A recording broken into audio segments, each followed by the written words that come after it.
So here I'm doing a set of lat pull down, and I wanted to ask you one question. What do you think? What set is the most effective for the muscle growth? Is it the set A or the set B?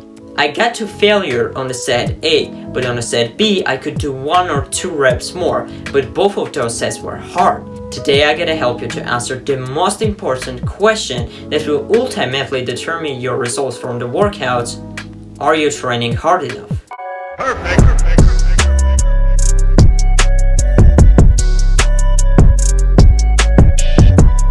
So before we will go into this, it is important to understand what is the definition of failure. The failure is when the neuromuscular system can no longer produce an adequate force for a muscle or muscle group to contract concentrically.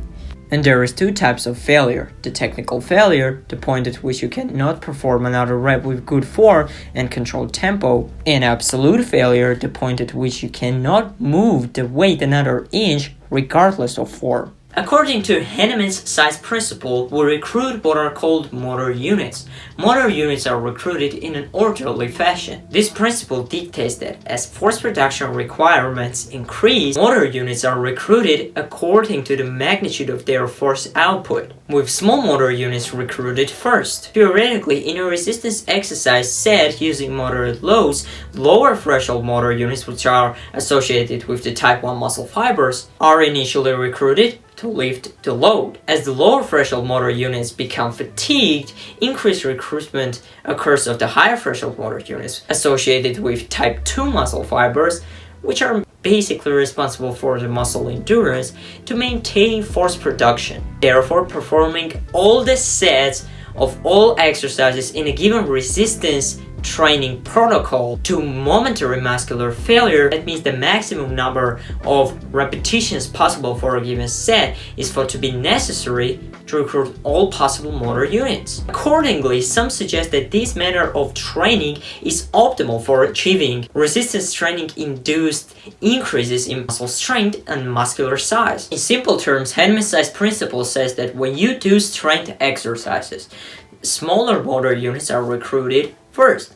As the demand for force increases, more motor units are brought in. So starting with lighter loads activates smaller motor units, mainly linked to type 1 muscle fibers. As these get tired, larger motor units linked to type 2 muscle fibers kick in to maintain force. And to make sure all motor units are recruited, some recommend to push exercises all the way to the failure, to the point that you cannot perform more reps. I think it will be useful for folks that have more than 2 years of experience to go to absolute failure to really understand their potential, but it is obvious when you will break the form, you will do more harm than good to yourself. So I will recommend you to go to technical failure. However, when you will come closer and closer to your failure, when your muscles will generate more and more force, you will see some form breakdowns or changes. When you will stop short before those changes will occur, that means you don't train hard enough. When it comes to hypertrophy, the giant mistake would be to just lift weight from the point A to the point B.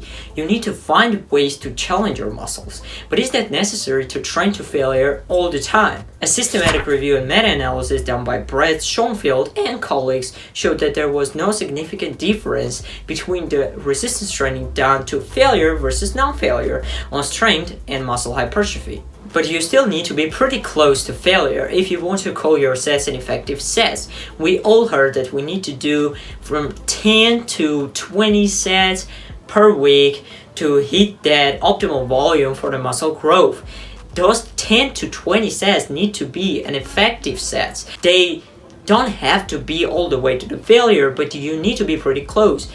Don't leave more than 2 to 3 sets in the tank. If you won't see any form breakdown, like when your muscles are going to generate more force, the concentric time of your rep will get slower. If you don't see that, then you will introduce so-called junk volume, which will not create muscle growth. And pushing all the exercises, all the sets to the failure is a great idea if you are very short on time. Like if you just have 30 minutes, I would highly recommend you to push all the sets to the failure or reasonably close to failure to recruit as much motor units as possible and as much muscle fibers as possible. This approach is usually done with lower volume, but you can see similar gains with the lower volume, high intensity work as effectively as you would on higher volume workouts. I will not recommend for athletes who are in the season to do these sort of high intensity workouts because it will inhibit their recovery.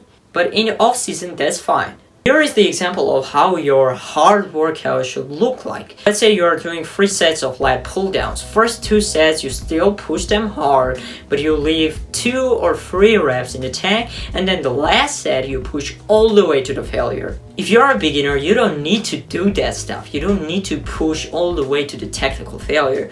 You just need to focus on your technique, focus on progressive overload. It's not stuff for you. It's for those guys that have more than 2 years of experience. If you do that pretty much on every exercise, except corrective exercises, because there you seek the quality contraction. If you had that sort of sets, that means you trained hard enough. If you can't track how many reps in the tank you have, that means that you need to learn about RPE, or rate of perceived exertion, and RAR, reps in reserve. I will talk about them in the next video. If you want to, please write about it in the comments, and I hope that you found this video helpful. If so, please subscribe to my channel and turn those notifications on so you never miss any video. Dedicate your life to your purpose, and bye, brother.